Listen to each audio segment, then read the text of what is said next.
Welcome to another episode of About Mansfield, your audio newspaper. I'm Steve Casillo with the June 14th, 2023, 177th edition, always broadcasting from the Somark Studios, along with Colleen Daniel and the About Mansfield news team. Did you survive the hailstorm? Apparently you did. Coming up today, it's Mansfield news, sports, and weather for the upcoming week. And a little later in the episode, you will have a chance to win a $25 gift card to a Mansfield restaurant of your choice with our Mansfield Trivia Question, courtesy of Joe Jenkins Farmers Insurance. Let's take a look at the stories we're covering this week. Juneteenth event promises to be the best yet. Council increases homestead exemption. We'll talk about it in a moment with the mayor. MISD recognized for music education program. Mansfield ISD Committee to host community forum regarding high school boundaries. Downtown Mansfield gears up for a walk around the boutiques. In sports, Lake Ridge grad achieves more. We have the 7-day weather forecast. And in the talk segment, Steve talks in studio with Walkable City author Jeff Speck.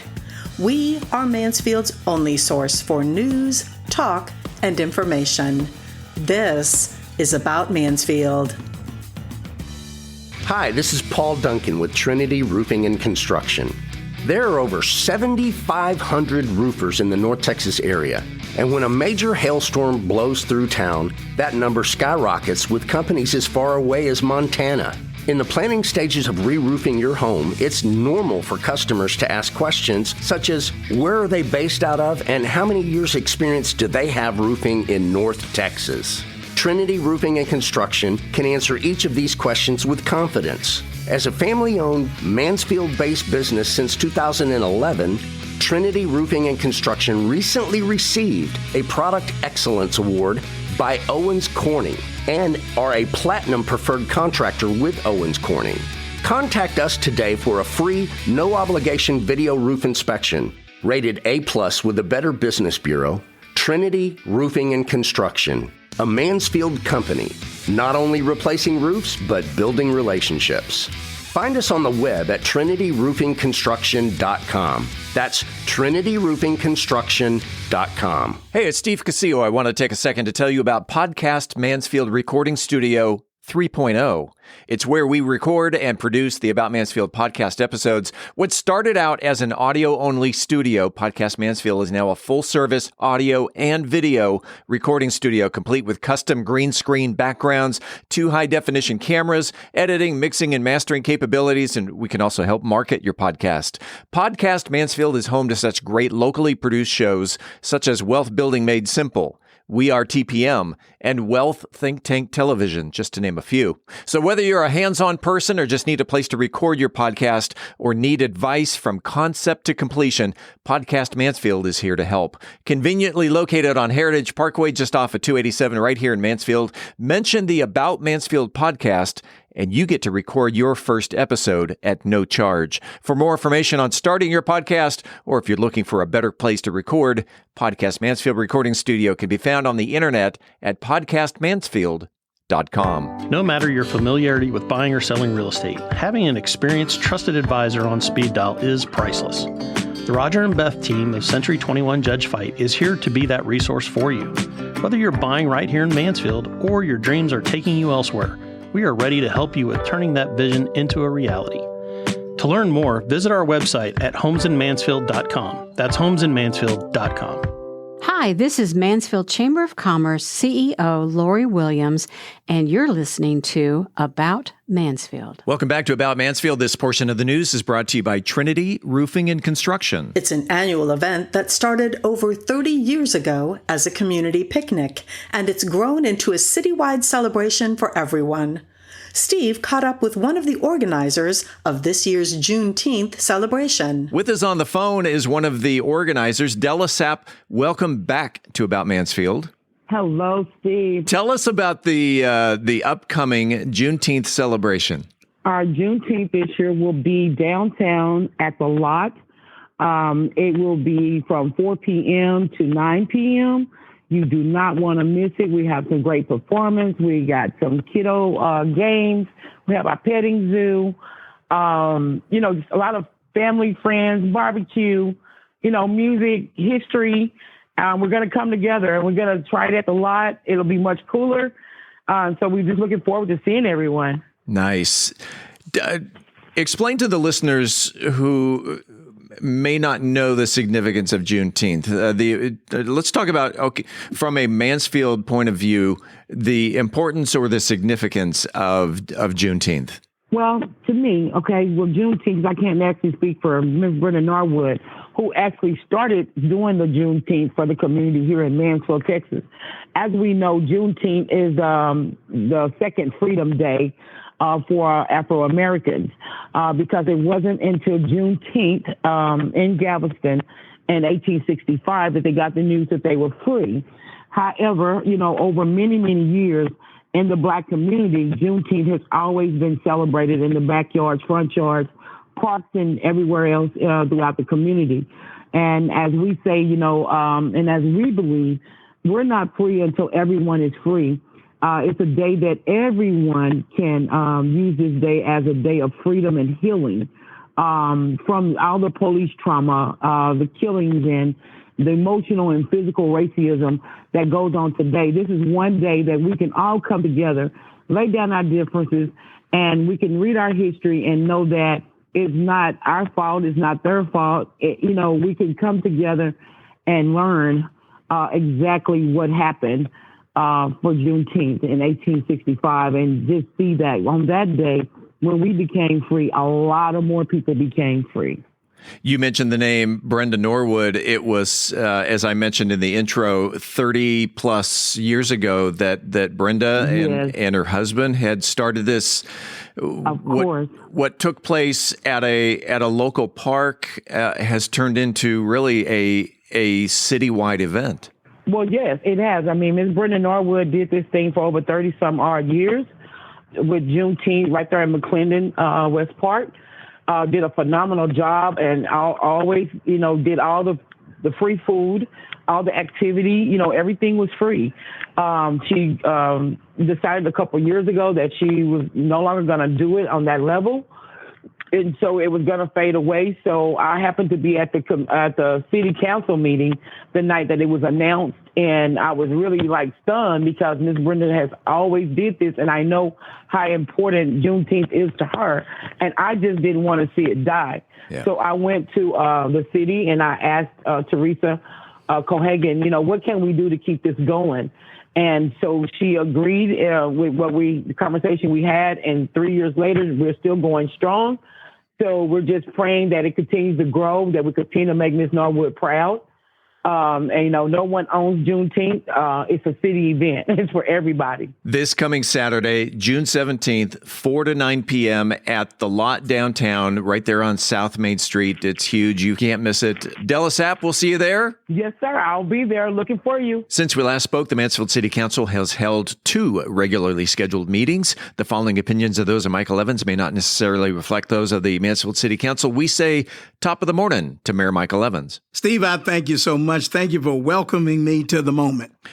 You had a back-to-back weeks in terms of meetings. You had June 5th and then just recently Monday night, June 12th. So let's go back to June 5th and start with the work session. What happened that night?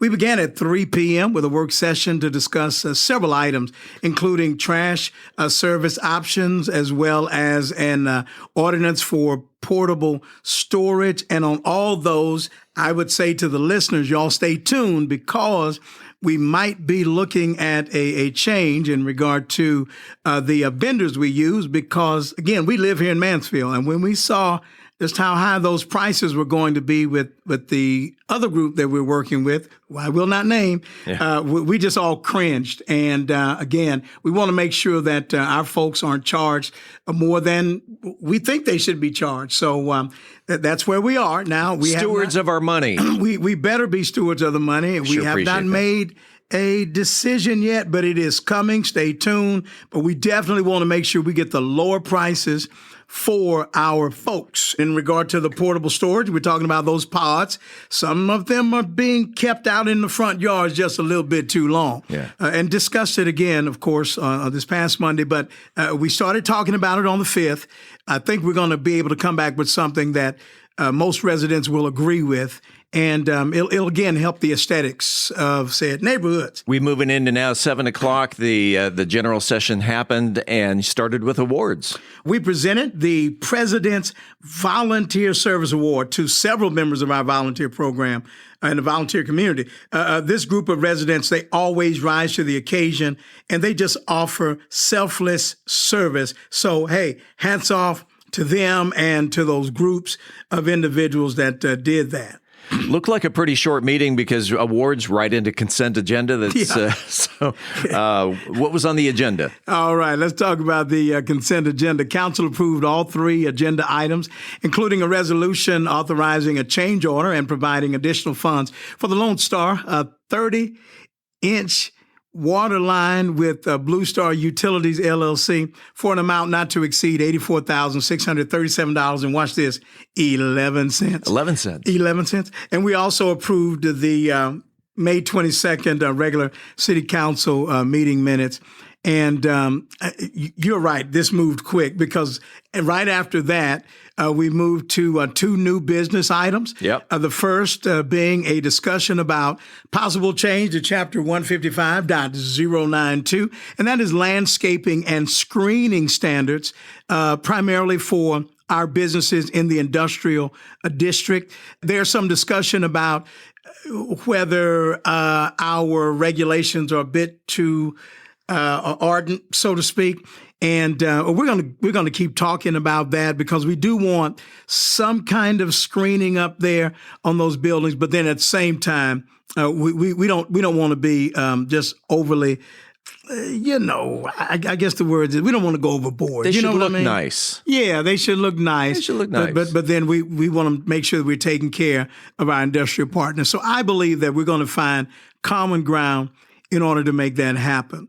Now, the final new business item was a discussion and possible action regarding the appropriation of what we call the ARPA funds, American Rescue Plan Act funds. These are the funds that was distributed to municipalities throughout the country because of COVID, and approving a memorandum of understanding with the Tarrant Area Food Bank. And in regard to this particular measure, the City Council, we did not approve it. And again, we stand together on that. We did not approve it. So what you saw was, in response to that, my partner in service, Casey Lewis, and I, not as mayor and council member, but 2 members of the community. 2 members of the community, 2 friends. We just asked people if they would help to donate to that effort. And that is just signing people up for SNAP benefits. Because one of the things that we know is that there are about 10,000 eligible people in Mansfield proper, the city limits, who qualify for that. Our school district, you've got about 47% of our kids who qualify for a free and reduced lunch here in Mansfield. We know that we're missing about 2,000 families, individuals who don't have that benefit. Now, why do you want that? Well, most people remain on SNAP for about 6 months to a year, all right? And these are dollars to help them to go to grocery stores and other places like that to shop for the food. Now, Kroger's has donated $330,000 in regard to in-kind donations for delivery. People will be able to use their SNAP card. They can go and shop online, and they can have their food delivered to their home. Now, we have a line of people at Bethlehem. I'll use our example. Sure. Every Wednesday, we served right about 250 families last Wednesday. These are people in food lines, but guess what? We can't offer that service but from 10 a.m. to 12 noon. Yeah. We've got a whole lot of people who are working 9 to 5, 10 to 6. You understand what I'm saying? They can't get in those lines. We want to move people toward independence. Pardon me, but I am a preacher. Jesus made it clear, we'll have the poor with us always. So there are enough poor people to go around where we can all help. And we got to have the entire community working together. No us versus them, or this group versus that group. We're saying, hey, we're going to lean in. We're going to help people together. And we're going to help our local food pantries to grow even. And that's just a sidebar. But Casey and I did that. We needed $37,000. We are about $10,000 away from making that happen. And I also made a statement that night, Steve. Yeah. I want people to understand that everybody on that council loves the Mansfield community. And every person on that council will give you the shirt off their back. They will help people, and we do help people, and we'll continue to do it as a unit. Casey and I just believe that it was important for us to render said community service. Sure. And that's the way that went. That concluded June 5th. And so we move on to June 12th. And by the way, June 12th, I'm sure the meeting was over by this time, but it was also the hailstorm of 20. So we're recording this on Tuesday morning. That was last night. Yes. Did you get any damage at the Evans household? Hallelujah. No. Nice. But Todd Tenora sent me a picture of a hailstone that was about the size of a tennis ball. Oh yeah. Tamara Bounds and some others sent me some pictures. We got out of that meeting at 8 o'clock. The hailstorm came about 9-ish, 10-ish. Right. Man, let me tell you something. I hope every resident is safe and well, but those were some big hailstones, my friend. When I saw it coming, I said, "Oh, hail," as in H-A-I-L. I'm just saying. That's right. That's as a right. preacher, we would, oh, hail. My next door neighbor was on the morning news this morning. It was big. It got damage to his son's brand new truck. Make you want to cry. Oh my gosh. That was last night. That was Monday night, June 12th. Also Monday night, June 12th was the city council meeting, starting off with the MVP of the volunteer coordinator recognition. And the MVP for this year is, drum roll, none other than Julie Scheffler. She received the Hometown Hero Award from the Modern Woodman Financial Group. Congratulations to you, Julie Scheffler, for the great work that you do. Next on the agenda, it's Parks and Rec Month. It is Parks and Rec Month, and we're blessed to have some of the best parks in the region.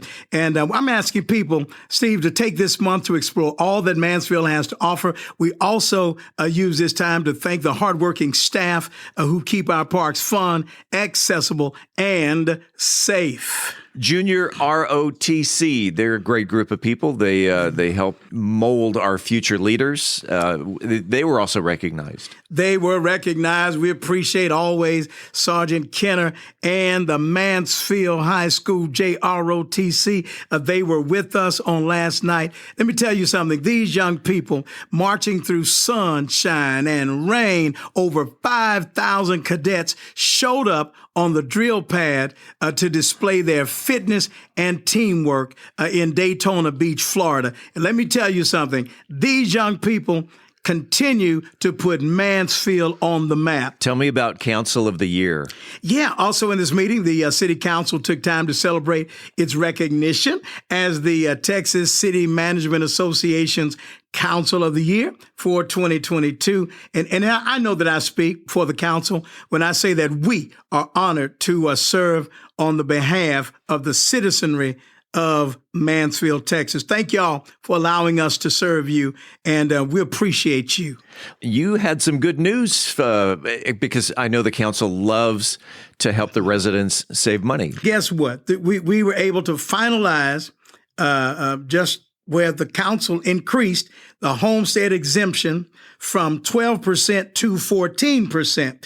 And this is one way that we can provide more tax relief to our residents, and one that we will continue to examine. So stay tuned on that, guys, because we've got more work that we have to do in this area. There you go. Hey, we'll see you this Saturday, Juneteenth. Will we not? Yes, we will. From 4 to 9 p.m., I'll be there with bells on, my friend. There's going to be music, food trucks, and a whole lot more. So I hope to see you there. We call this a moment with the mayor. Now, you've already had 2 meetings in June. Are you done for the month? Technically, yes, we're done for the month. We still have other meetings that we are all a part of in the county. But the work of the mayor is never done. Never done. But it's all good. It's all good work. Yes. But it's never done. But we'll meet again in July. All right. Happy Father's Day, and we'll see you in July. Thank you for the Father's Day shout out. And happy Father's Day to all of our listeners. And mamas and papas and kids, y'all take care. Daddy, All right. Thank you, buddy. Mansfield is growing in student population in some areas of town and declining in others, requiring the Mansfield ISD Growth and Attendance Zone Committee to look at the possibility of rezoning the high schools in the district. The committee, along with a hired demographer, has come up with 3 attendance zone possibilities. They will host a community meeting on Thursday, June 22nd from 6 to 8 p.m. at the Center for the Performing Arts, where they will share their recommendations with the community and gather feedback before presenting their recommendations to the superintendent's leadership team and board of trustees. The Board of Trustees will then take the committee's recommendations and the community feedback to develop a long-range facilities plan. The Growth and Attendance Zone Committee was formed in February 2023 to study and offer recommendations to the superintendent's leadership team on projected growth, attendance zones, building capacities, and building utilization. The committee is composed of more than 80 district stakeholders, including parents, staff, and community members. Lots of events going on around downtown this weekend, and one of those takes place in historic Mansfield. It is the affectionately known as the 4Ds event, and we'll tell you what those 4Ds are. With us on the phone is Karen Rust. She is the general manager of Dirty Job Brewing. First of all, Karen, welcome to About Mansfield. Thank you, Steve. Thanks for having me again. And this Saturday, the 17th, from noon to 4, explain to the listeners what the 4Ds are and tell us about the event. Okay, so the 4Ds are dads drinking downtown with dice. So what we're doing, it's 12 to 4, Saturday, June 17th. And we've got 9 participating boutique shops downtown that are going to be hosting. And so basically what you're going to do is go from shop to shop. You'll pick up your score sheet at your first location, whichever location you want to start at. You get 6 dice. You'll roll them twice. And then the total number of 6s will be your score. And the shop owner, manager, whoever's on duty that day will write down your score and initial it. And so you'll hit every location on the sheet. The highest number of dice is going to receive a gift basket with all kinds of golf goodies, including a round of golf and several other golf-related items. It's not just open to dads. It's going to be open to dads and moms. So anybody can play. And, we'll just stop and shop at each place and roll your dice, and hopefully you win. What are some of the other vendors that are going to be participating as well? Andy Mack's Candy Shack, of course, Dirty Job Brewing, DeZarkle, Paisley Grace, Flying Squirrel, Dr. Smith, the Historic Downtown Museum, Gilda Wonders, and Lashed Downtown. And the winner doesn't have to be present to win, is that correct? You don't have a specific starting point and or ending point. Therefore, wherever your last spot is, you will drop off your score sheet with that shop owner. We'll gather them all at the end of the day after it ends, so 4:30, and then we'll tally the score, and then we'll call the winners. Well, Karen, it sounds like a really fun event. Dads drinking downtown with dice. And of course, it's the day before Father's Day. Saturday the 17th, 12 to 4, 9 locations downtown, open to moms and dads and anybody else over 21 who wants to participate. Karen, I know that Dirty Job Brewing does a lot of events downtown. Do you have anything coming up in July? Yeah, we've got a fundraiser on the 1st. We've got a fundraiser on the 23rd. It'll be our 6th anniversary on July 7th. So a lot of stuff coming up in July as well. That's Karen Rusk, General Manager of Dirty Job Brewing. Karen, appreciate your time, and thanks for being on About Mansfield. All right. Thank you. For a second consecutive year, Mansfield ISD received the Best Communities for Music Education designation from the National Association of Music Merchants Foundation, or NAM. The honor is given to districts that demonstrate outstanding achievement in providing music access and education to all students. To qualify for the Best Communities designation, districts answer detailed questions about funding, graduation requirements, music class participation, instruction time, facilities, support for the music program, and community music making programs. Responses are then verified and reviewed by the Music Research Institute at the University of Kansas. Mansfield ISD is one of 830 school districts across the country to receive the Best in Music Education designation.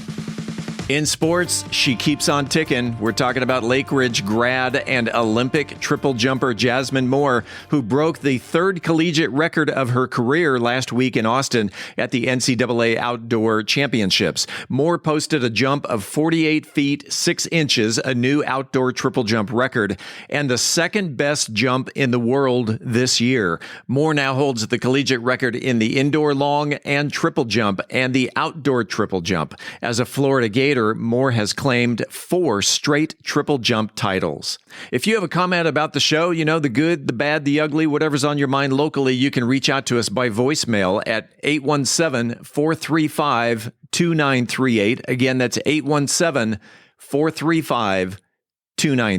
Sunday, June 18th is National Go Fishing Day, which provides a fun excuse to enjoy the great outdoors. It is also an opportunity to shed some light on the importance of fish and aquatic resources that provide important ecological, economic, and social benefits to the community. So, Sunday, June 18th, National Go Fishing Day, 3 options. Obviously, number 1, go out and fish. Joe Pool Lake is your nearest option for white bass, white crappie, channel catfish, and largemouth bass. Option number 2, build a fishing-themed playlist. Bust out your Spotify app and pick some songs that'll bring out the best angler in you. Fishing in the Dark by Nitty Gritty Dirt Band, Fish and Whistle by John Prine, and The Fish by Yes immediately come to mind. And option number 3, if you can't go fishing, go eat some fish, whether it's catfish, tilapia, salmon. Texans love their fish, whether it's fried, baked, or grilled by the fillet or chopped up and in a taco. Just do it. Healthline.com has a list of 11 health benefits from eating fish, and I've put a link on our website, aboutmansfield.com. It's under the links tab. So this coming Sunday, go forth, bait your hook, and cast your line. Let's head on over to the weather desk to see if Mother Nature is going to cooperate for Sunday fishing.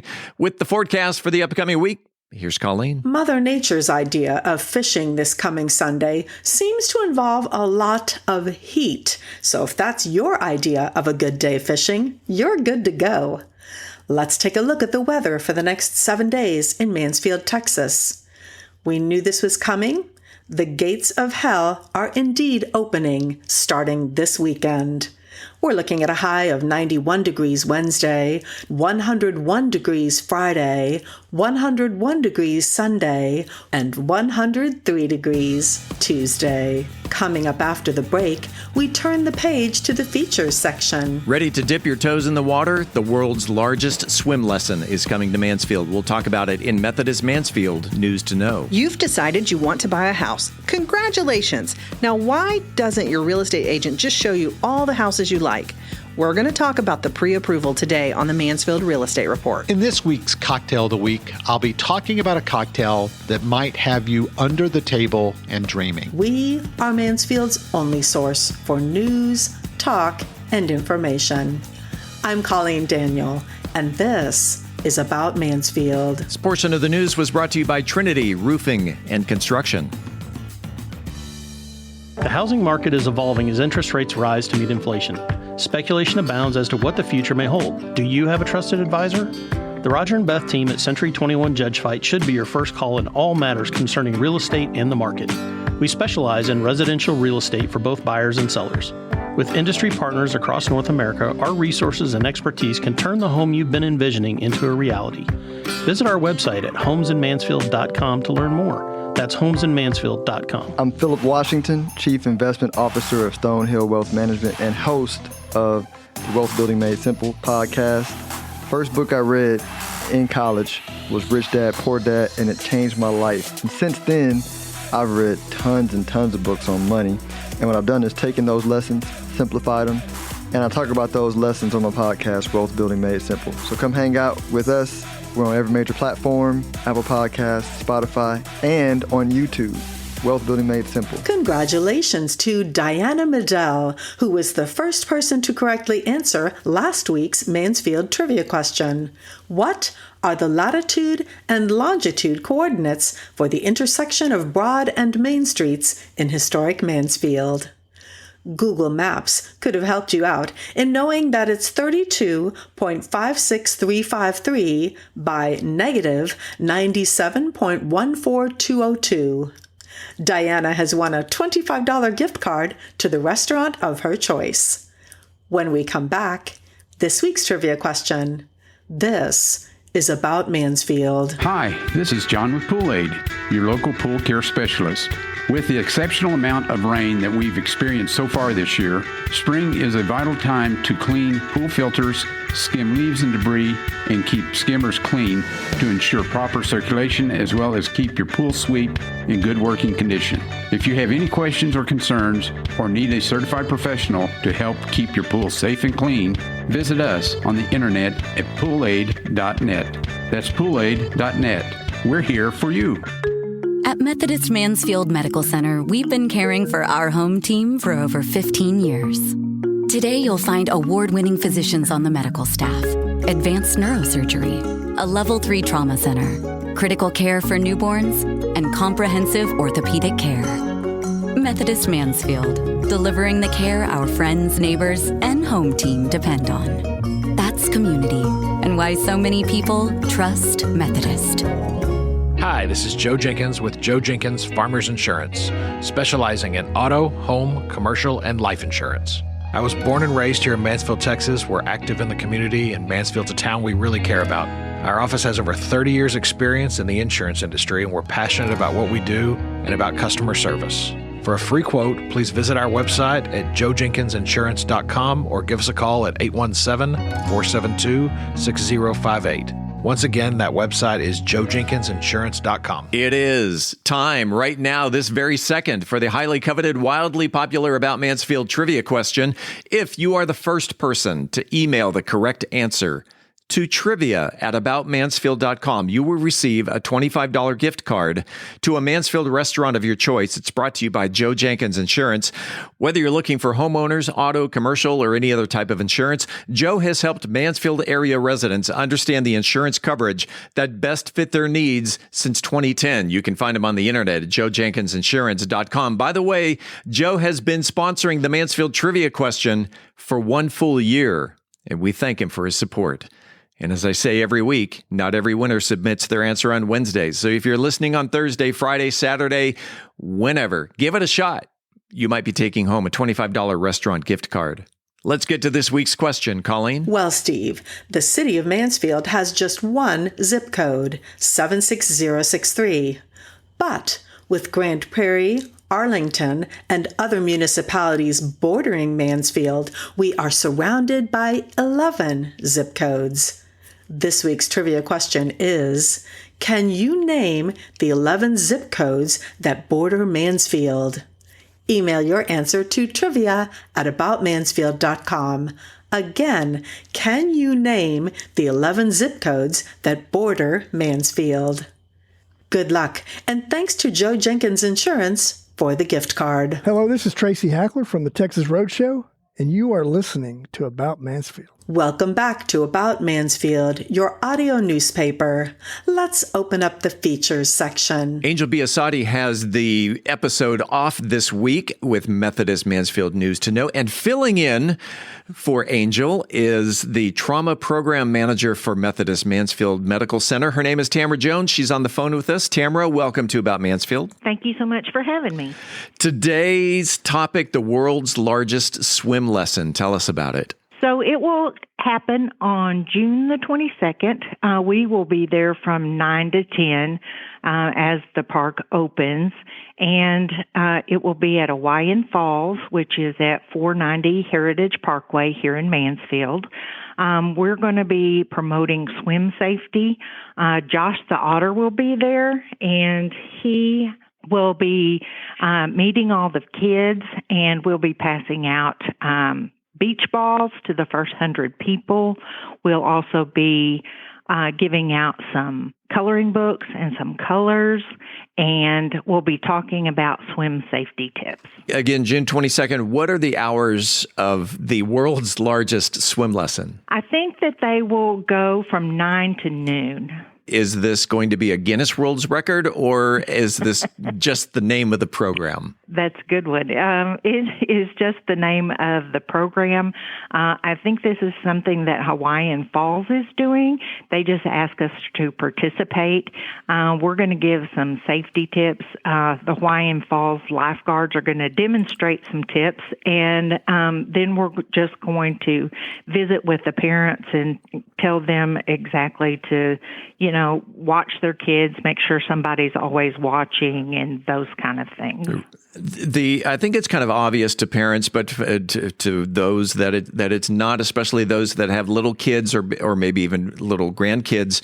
Maybe if you can just touch on why it's good to know the importance of swim safety. So children, one of the biggest issues that they have is that they always want to jump into water, but they don't usually know how to swim. So they go under and then they don't know how to get back up. So what we are going to teach the children is to watch each other. If someone goes under, that they call for help right away, scream, yell, get out of the pool, go and talk to someone. The other thing is we're going to promote swimming lessons. Hawaiian Falls, I think, has some. The city of Mansfield has some. There are some for kids that are as young as 6 months, and it's called ISR. It stands for Infant Swimming Resource. And what it teaches the kids is to float on their back, and then they can swim towards the side of the pool, and then when they get tired, they float on their back again, and then they swim for the pool.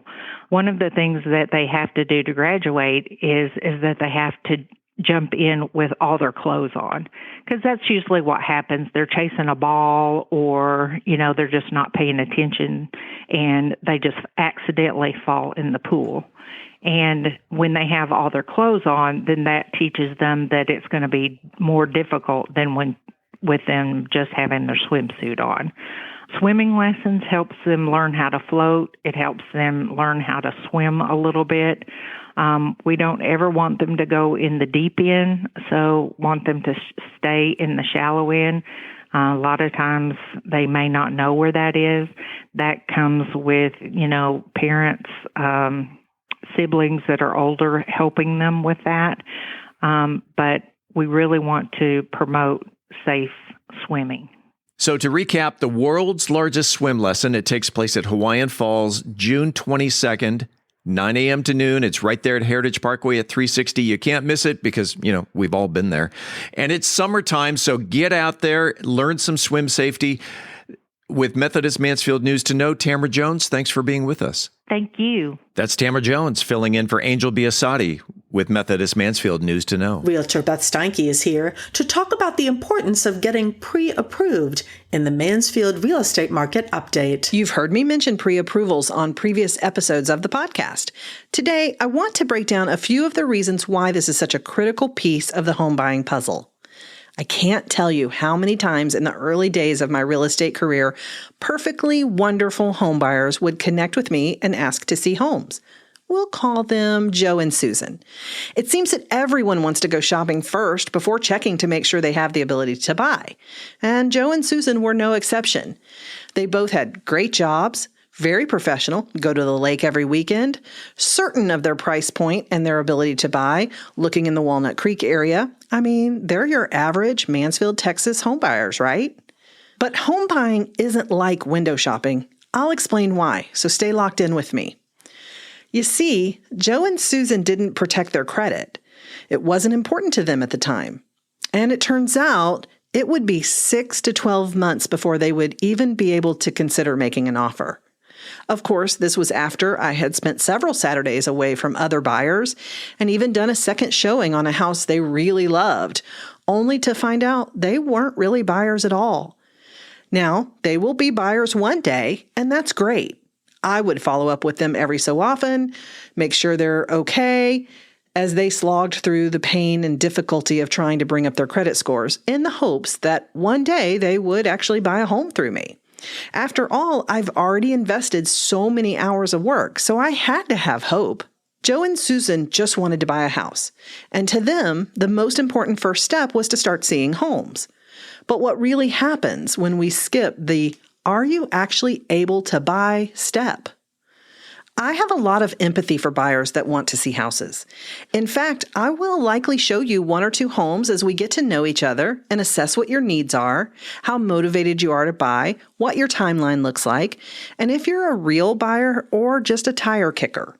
Yes, we do get people who call us to buy a house, ask us to do hours and hours of work for no pay, with little intentions of actually buying. But I have even more empathy for the seller that gets the notification for an appointment request. Immediately, they start preparing their home for the showing, cleaning up the dishes, straightening the couch, making the bed, scrambling the kids and the dogs. Stress levels go up. Emotions are heightened. Hope is through the roof. And then the showing happens. And then there's crickets from the buyer and the buyer's agent. Sellers are naturally curious. What's the feedback? Did they like the house? Are they going to make an offer? Still crickets. So we call the buyer's agent. What's the feedback? Did they like the house? Are they going to make an offer? And then we get oh, they are just starting their search. Well, that can be code for, I just met them and have no idea if they are pre-qualified, pre-approved, or even have jobs. Now, we get to tell our seller that no offer is coming. I've had people want to run me all over town to take pictures of empty lots for them because they've got an inheritance coming anytime and they want to build a house. Wonderful. What's your timeline? The response is, I'm not quite sure. After many hours invested in research and driving and photo ops, I come to learn that the person giving the inheritance hasn't even died yet. What?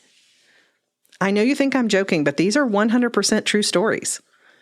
The other reason a pre-approval is so important is to make sure that you can actually get all the way to the closing table. We had a huge trend of online mortgage companies pre-qualifying buyers, but not verifying any of the information until the buyer was under contract. Well, that can be an expensive and heartbreaking experience that we really prefer to avoid for our buyers. It should also go without saying that if you haven't been pre-approved by a lender, we don't even know what price point we should be shopping in. And frankly, I've never met a buyer yet that didn't prefer homes in an out of reach price point. We shouldn't waste precious time shopping in an unattainable price point. What a letdown when you finally know your max price or payment and you hate all of those houses because you were living your dreams, imagining yourself sunning on your beach entry resort style pool, but it turns out we'll be lucky if we can get you a jetted tub in the ensuite bath. As I've grown in my professionalism and experience, I'm able to tell pretty quickly who is a real buyer and who's going to run me around and into the ground and never buy or sell a home. And I have a well-designed process for onboarding buyers to help them better understand the process. But I know it's frustrating to want to buy a house and feel like you can't go see one. But you can. That's what open houses are for. And truth be told, the photos and the 360-degree walkthrough tours are pretty amazing these days. Or better yet, take all that shopping energy while you're getting your financial house in order and put it into driving neighborhoods and visiting open houses. Now back to Joe and Susan. No, they did not end up buying a house, at least not from me. Oftentimes when people say they're able to buy a $500,000 house and then they cannot, they're embarrassed, and it's more comfortable to ghost someone than to work through it with them. So don't be shocked if your real estate agents push back a little to make sure that you have your pre-approval with a local, reputable lender that is highly regarded and has fully verified all of your documents and information. It's not because we're busy or don't want to help you or just lazy. It's simply because we want to make the process simple and streamlined for you. Lean into our experience and trust the process, and let's go buy a house. Now let's get to this week's Mansfield Real Estate Market Update. As of June 12th, there are 111 active and available homes for sale in Mansfield, excluding new construction. Homes this week range from $225,000, with the list topping out at $1.8 million, with 12 homes priced at $900,000 or more. Market is stable, but available home inventory is still low. A quick reminder that you are invited to our special event for About Mansfield listeners, Demystifying Wills, Trusts, and Probate, Monday, June 26th at 6 p.m. This is a real passion project for us. If you're a blended family, have children, own real estate, or a business, you'll want to attend. We are less than 2 weeks away, and if you don't know where to start, this event's for you. If you'd like more information, send me an email at info@aboutmansfield.com. For the About Mansfield podcast, I'm Beth Steinke with Century 21 Judge Fight. Shaken or stirred, either way, you know it's going to be good as Brian Certain dons his favorite concert t-shirt and serves up a Dave Matthews Punch in the cocktail of the week. This week's cocktail of the week is the batch-made Dave Matthews Punch. A couple of weeks ago, I started a series on cocktails that I found on TikTok, and this week's cocktail comes from @Balls&Booze. So in the realm of refreshing and tantalizing beverages, few concoctions can rival the delightfully vibrant and harmonious notes found in the batch-made Dave Matthews Punch. Inspired by the legendary musician and crafted with a blending of invigorating ingredients, this captivating drink has become a favorite among enthusiasts seeking out a symphony of flavors. From its inception to the meticulous selection of ingredients, let us embark on a delightful journey exploring the magic behind this creation of extraordinary punch. The story of a batch-made Dave Matthews Punch dates back to the chance encounter between a group of dedicated mixologists and the musical genius himself. Inspired by the charisma and energy that radiated from his performances, these mixologists set out on a mission to encapsulize the essence of Dave Matthews' music in a drink. And after countless experiments, and I'm sure a few hangovers, the creative collaboration, they discovered the perfect blend that embodied the spirit of Dave Matthews' music, a punch that exudes vibrancy, zest, and a touch of soul. At the heart of the batch-made Dave Matthews Punch lies a carefully curated symphony of ingredients, each playing a unique role, creating a harmonious flavor profile. Freshly squeezed citrus juices dance with the sweetness of ripe berries, while hints of tropical fruits add delicious and luscious depth. The distinctive notes of passion fruit and pineapple lend a tantalizingly complex, with just a subtle whisper of mint that adds a refreshing twist. The delicate balance of spirits such as rum and amaretto intertwined with the fruit juices, elevating the experience to new heights. Crafting batch-made Dave Matthews Punch is an art form that demands precision and passion. Each ingredient is hand-selected, ensuring the highest quality for freshness. The fruits are carefully sliced, squeezed, and muddled, extracting their vibrant essences. The mixture is then infused with the spirits, allowing the flavors to meld and harmonize. This labor of love takes time and patience as the punch is left to age, allowing the flavors to mature and deepen. With its captivating blend of flavors, the batch-made Dave Matthews Punch is a delight for the senses. As the first sip touches your lips, you're greeted by the explosion of citrus and the juicy burst of berries. The underlying tropical notes from the Malibu rum will transport you to a sun-soaked shore, while the subtle hints of mint add a cooling breeze. The punch itself is more than a drink. It's an experience that encapsulates the essence of Dave Matthews and his music. With the blend of flavors and craftsmanship, this punch is a testament to the power of creativity. So let's raise a glass and let the melodies of taste transport you to a world of pure bliss. But as always, don't worry about taking notes. I'll be giving out all the ingredients and instructions and posting them on bourbongospel.com. So you're going to need 8 to 10 very ripe, not Walmart limes. If you've ever had a bad lime from Walmart, you know exactly what I'm telling you not to have. You need a bottle of Malibu rum. You need a bottle of amaretto. You need a large can of pineapple juice, and you need a half gallon of cranberry juice. To make it, you're going to take a large beverage cooler, like the BrewMate 5-gallon beverage cooler. Cut the limes and juice into the cooler along with the limes. Add the Malibu and amaretto, then the pineapple and cranberry juice. Add lots of ice and place the top on the cooler and shake well. Allow it to meld and blend for as long as you can, but again, your party's coming and don't let it get too watered down.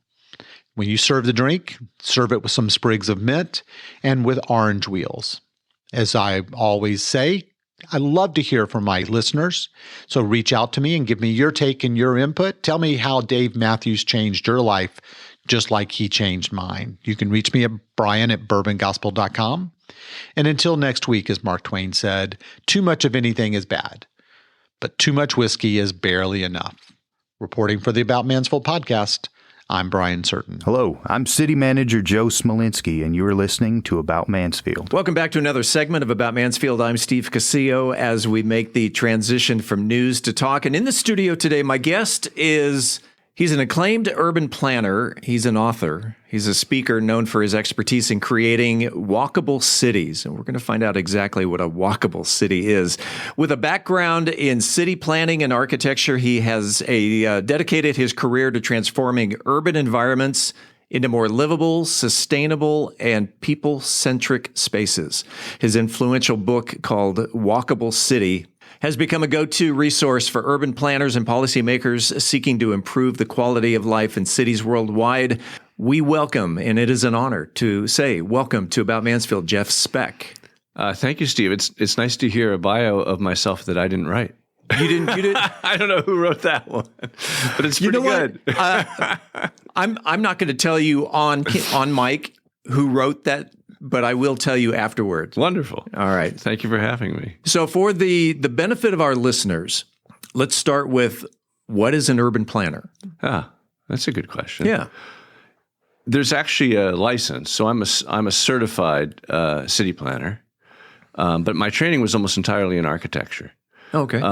But of course, to become a licensed planner, you have to study a whole bunch of the history of planning and best practices in planning and apply and take an exam.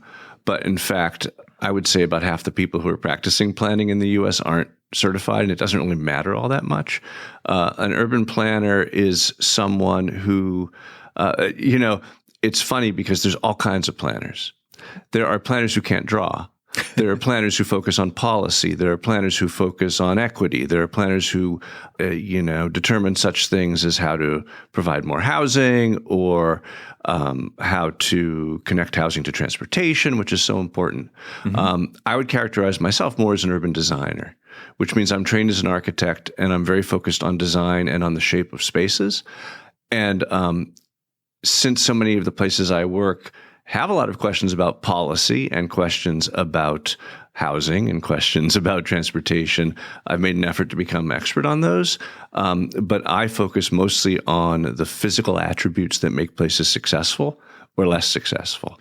Your book is called Walkable City. Yes.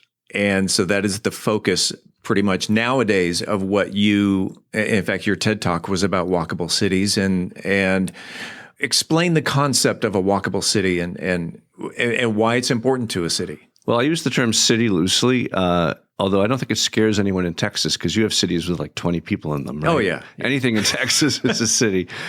Some places, they don't want to be thought of that way. But from a town planning perspective, I'm really referring to neighborhoods, and that can be freestanding neighborhoods in the countryside, which you might call a village, or collections of neighborhoods, which you could call a town, or a town that's grown up, which we call a city. And the focus is on creating those circumstances that would cause people to make the choice not to drive. In America, where most people have a car and the car is in the driveway between them and everything, and it's so easy to fall into, particularly in places like this. Yes. And honestly, the landscape for the past 50, 60 years has been created with the presumption that everyone's going to be driving everywhere. It's a real struggle to create downtowns or main streets, which is where the walking is most likely possible, mm-hmm. where people will make that choice to either get out of the car or start the trip without the car. That's not the goal, although for many people it is a goal, right? If your focus is on sustainability or health or, the cost of transportation, there are a lot of people who enter this space first with the goal of less driving. I didn't, and I grew up loving cars and still love my car. But when you spend enough time in city planning, and I've been doing it for 30 years, you come to realize the most successful places are the places which aren't car dependent. And therefore, you can make better places or make places better by trying to create the conditions in which people don't feel that they're compelled to use their car. So people who, or cities or towns that then brings in mass transit or public transit, which, Texans love our cars. Yeah, the head of TxDOT said not too long ago, the head of the board said, Texas is not a public transportation state, which I thought was interesting. The largest city in the country without mass transit or public transit is our neighbor to the north, Arlington, Texas. Yeah. And when you're looking at the metropolis or the scale of the region, of course, transit is the way to make it useful to people who don't have cars.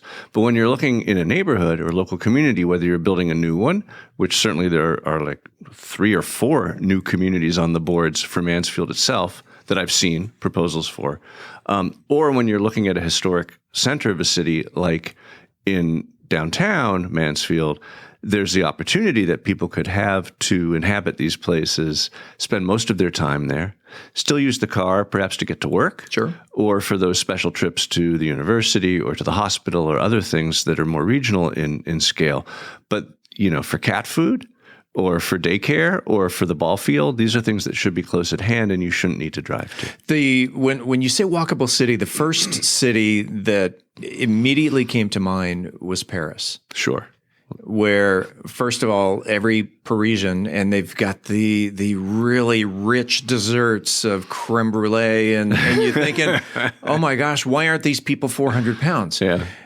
Because they walk everywhere. Yeah, you've got it right. And the epidemiologists tell us that our diet is a problem, but actually there's a wonderful book called Urban Sprawl and Public Health where these 3 epidemiologists said it's because we've designed the useful walk out of our landscape that we are expected to live shorter lives than our parents. I hope that's not the case. What are some key features that make up a walkable city? So I've got this thing I call the general theory of walkability. Yeah. A little tongue-in-cheek, but I think it's pretty accurate. And it asks that question, if you're going to get people to walk, how do you do it? The answer, of course, is the walk has to be as good as the drive. And to do that, it needs to do 4 things simultaneously. It needs to be useful, it needs to be safe, it needs to be comfortable, and it needs to be interesting. Or else people will make the choice not to walk. So each of those categories implies a whole bunch of choices that you would make. The useful walk has to do with mixing uses well and having the proper balance of uses and having, no big, large-scale single-use zoning in your city, which most of Mansfield and most other cities around here have large areas of single use that set up a circumstance where you're not going to be able to walk to anything useful. Single use meaning just housing, just shopping. Right. Your subdivisions that you literally cannot walk a half a mile to the grocery store. Well, that became the standard for American planning at mid-century. Yeah. The idea that you would only build either a housing subdivision, a shopping mall or a shopping center, or an office park, or maybe some large institutional enclave, or as you see here, 8 baseball diamonds in one place, right? But the idea that, and you see that everywhere, but the idea that different uses are segregated came out of the City of Tomorrow, the 1939 World's Fair, Futurama, sponsored by Shell and General Motors and other auto interests, with the idea being that it was somehow more convenient to separate everything from everything else. I never really understand why they said that. Well, that does make sense that the gas and oil companies would sponsor, hey, we're gonna make you get in your car. Well, I'm not a conspiracy theorist, but it was a cultural phenomenon that cut across all of American society. But it was certainly made the law. Mm-hmm. And the federal government incentivized it tremendously with highway building and with single-family mortgage programs as well.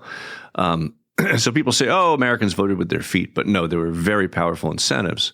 I wouldn't say conspiracies, but very powerful incentives that caused the suburbanization of our landscape. Now, the first thing you can do to make a place more walkable is to say, no, we need to have every use there. And of course, the city of Mansfield has designated now in its landscape certain mixed use districts, which is where it hopes to see that sort of kind of heavy residential, but also with places to work, places to live, places to shop, all within the same, walkable area. So that's the useful walk. I can take you through the other three categories if you like. Oh, yeah. You mentioned safe and interesting. There was one that started with the comfortable. C. Comfortable. Yeah. Okay. Let's go through safe. Safe is where I spend most of my time. All right. The useful, comfortable, and interesting walk are all principally a function of what's surrounding the public spaces. So, comfortable and interesting has to do with well-shaped streets, good edges, outdoor living rooms. We like to be in places that have actually good edges around us because we feel comfortable in those kind of spaces. And of course, if you have a blank wall of a parking lot or just a blank wall or the same building over and over and over again, it's just too boring and people will also choose then not to walk. So that's the interest. But the safety is really, except for a few places, it's owned by the city itself. It's the streets. Yeah. Now, of course, in many cities I work, the state owns some of the streets or the county owns some of the streets, and that's an uphill battle. You're fortunate in Mansfield that your old Main Street, you took it back. Right, it used to be owned by the state. So you actually have control of that now, as you do Broad as well. So how are those streets engineered? Are they engineered for speeds 30, 35, 40 miles an hour and up, or are they engineered for the speeds at which pedestrians feel comfortable and are safe, which is more like 20, 15 miles an hour, which when you think about the city's geography as a whole, you realize most of it can and should, because of where we are, remain a driving city and can have those higher speeds. But in those small, limited areas, those few places, like a few blocks of Main Street or Broad Street, and then in these new developments, which we hope to see, which are mostly for people to live, why can't we use details that are a little more encouraging for slower speeds? And there's about a dozen of those that I work on everywhere I go. How many lanes are there? Do you have more lanes than you need? Because those encourage speeding. Right. How wide are the lanes? 10 feet used to be the standard. It's the standard again. Most of your lanes are 12 feet. In your city, which of course is a highway lane. It's a 70-mile-an-hour lane. Why do you have that where your people are? Why do you have that in your Main Street? So if we can reduce them by 4 feet, we got 4 lanes. Each one is so that's another 8 feet. That's another sidewalk. Yeah, or a lane of parking, for example, if you're missing it. If you can pull and parking. I love wide sidewalks. So I should say, so do I. But among the dozen things that I do in cities often is bring back curb parking where it's been scraped off because they widened the street and now the sidewalk is right up against the cars moving really fast. I'd honestly rather have a 10-foot sidewalk protected by parallel parking than an 18-foot sidewalk with no protection because you feel the breeze of the cars coming by. Yeah. And bike lanes, of course, are make it safer to bike, but they make it safer to drive and to walk as well. Here's a fun thing. When you have a 2-lane, 2-way road and you remove the center line, people drive 7 miles an hour slower. And that gets to the many counterintuitive, surprising risk homeostasis related choices that we make in our lives. The yellow line tells you that you're not going to get hit if you're on one side of it, right? So you're comfortable going faster when the yellow line is there. So that's a little thing we do when we're making places safer is we often pull out center lines. When it comes to designing a walkable city, have you worked with any other cities in Texas? Yes. Okay. I did a plan for a project called Beach Town in Galveston many years ago that I hear is quite nice. Okay. I haven't been back there, but it's really it's a resort mostly, and I hear it turned out very well. I'm trying to think where else I've advised the city of Houston a number of times. Can't say they've taken too much of my advice. I've worked on a project in Austin that's going through approvals right now, quite a large project for an old shopping center in Austin that we're turning into a serious downtown. It's not too far from downtown. So then now this goes back to the question of in designing and creating a walkable city, what are some of the challenges that you face?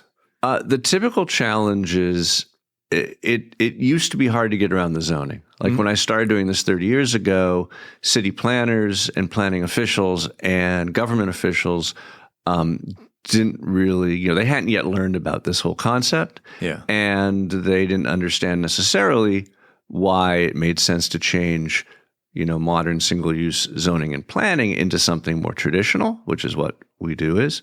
That has changed dramatically. Also 30 years ago, we would face public works directors and engineers at cities as well, of course, as state and county DOTs that were stuck in the old mindset of designing for speed. And I should say that because road engineering in the U.S. grew out of highway engineering, there's a whole bunch of practices that make sense for highways that actually don't make sense for downtown. And the engineering profession's been very slow to learn those. So, for example, how do you, Steve, when you're on the highway, how do you set your speed? First of all, I do use cruise control, and I usually set it 2 to 3 miles an hour above the speed limit. Okay, I set it. Well, your speed limits are very high here in Texas. Yeah. Where I typically go, I set it for 9 miles an hour over the speed limit. All right. But on the highway, your speed is determined in one way or another by the posted speed. Right.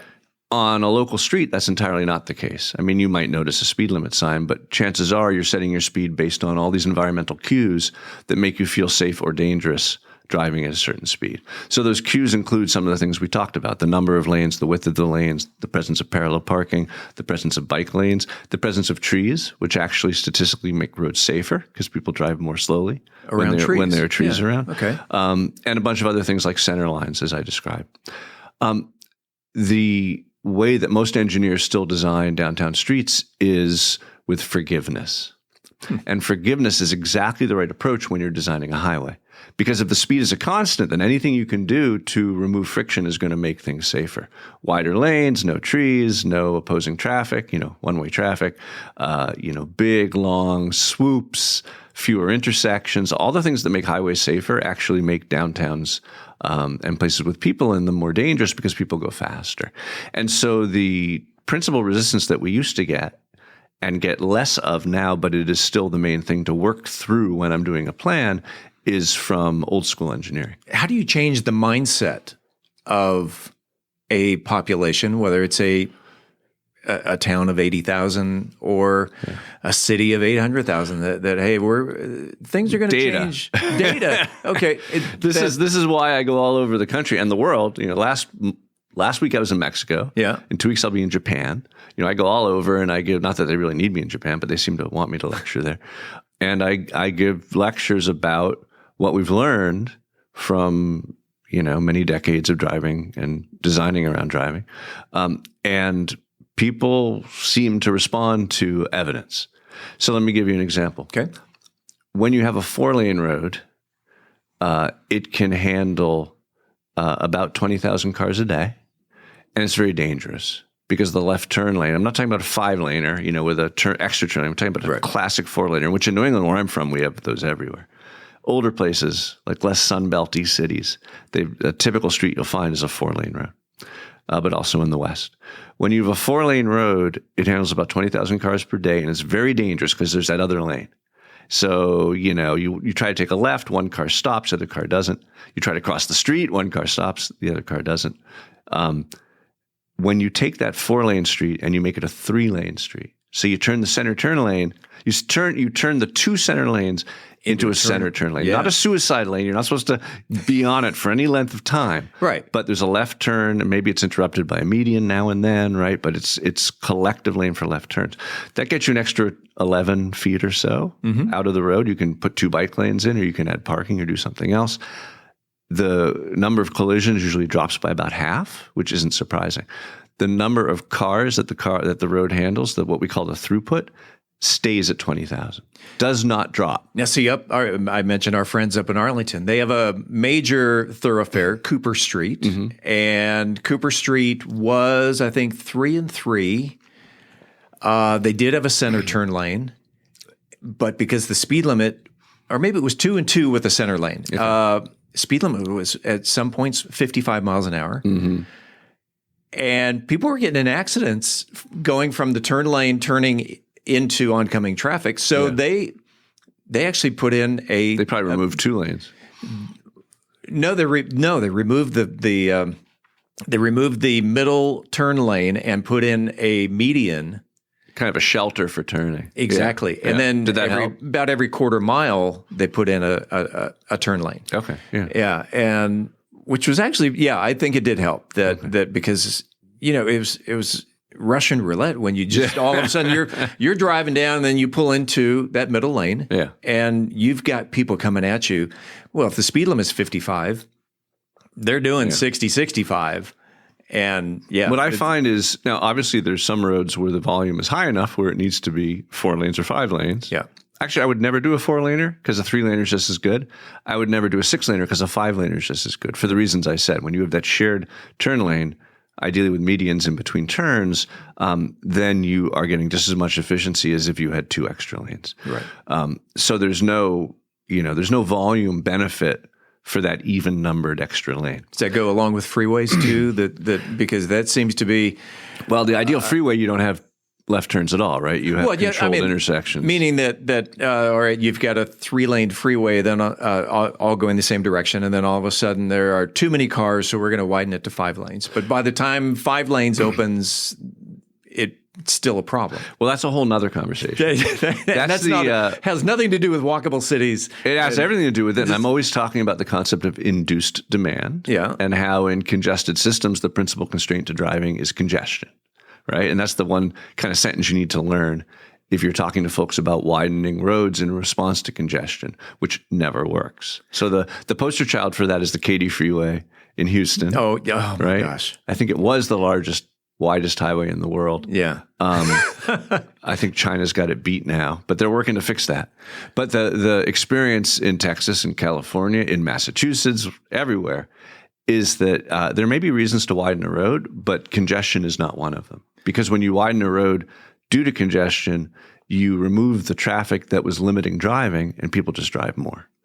And you end up with just as much congestion as you had before. Now, you do have more mobility, more people are driving, right? Yeah. But you'd probably accomplish a lot more with a congestion-based tolling system, which would allow the road to be used much more efficiently. We're finally getting that in New York City. It's been extremely effective in Europe at reducing congestion, reducing pollution, improving transit and biking. But the strategy I bring to most cities is to not try and sell them on the idea of induced demand, because intellectually people understand it, but then they're still like, can't we have one more lane? I just want one more. We're talking with urban planner and author of Walkable City, Jeff Speck. And I promise we will conclude the interview in next week's episode, and we will talk specifics about Mansfield. As always, this is the place where you will hear the latest Mansfield news, sports, and weather. Until then, don't forget to like, follow, subscribe, share, love, or support this podcast if you haven't already, so you never miss an episode. Hey, how about going over to Apple Podcasts and giving us a 5-star review? You know what? Head on over to our website, aboutmansfield.com. Enter your email address right there on the homepage. We will never send you any spam. We promise. About Mansfield is recorded at Podcast Mansfield Recording Studio. Hosts Steve Casillo and Colleen Daniel. Moment with the Mayor feature, Michael Evans. Science reporter, Dennis Webb. Methodist Mansfield News to Know, Angel Biasatti. Mansfield Real Estate Market update, Beth Steinke. Cocktail of the Week, Brian Certain. Post-production editing, mixing, and mastering, Steve Casillo. This podcast is copyrighted by Podcast Mansfield Recording Studio for the private use of our audience. Any other use of this podcast without written consent is prohibited. We thank you all for listening. On behalf of the entire news team, I'm Steve Casillo, and this is About Mansfield.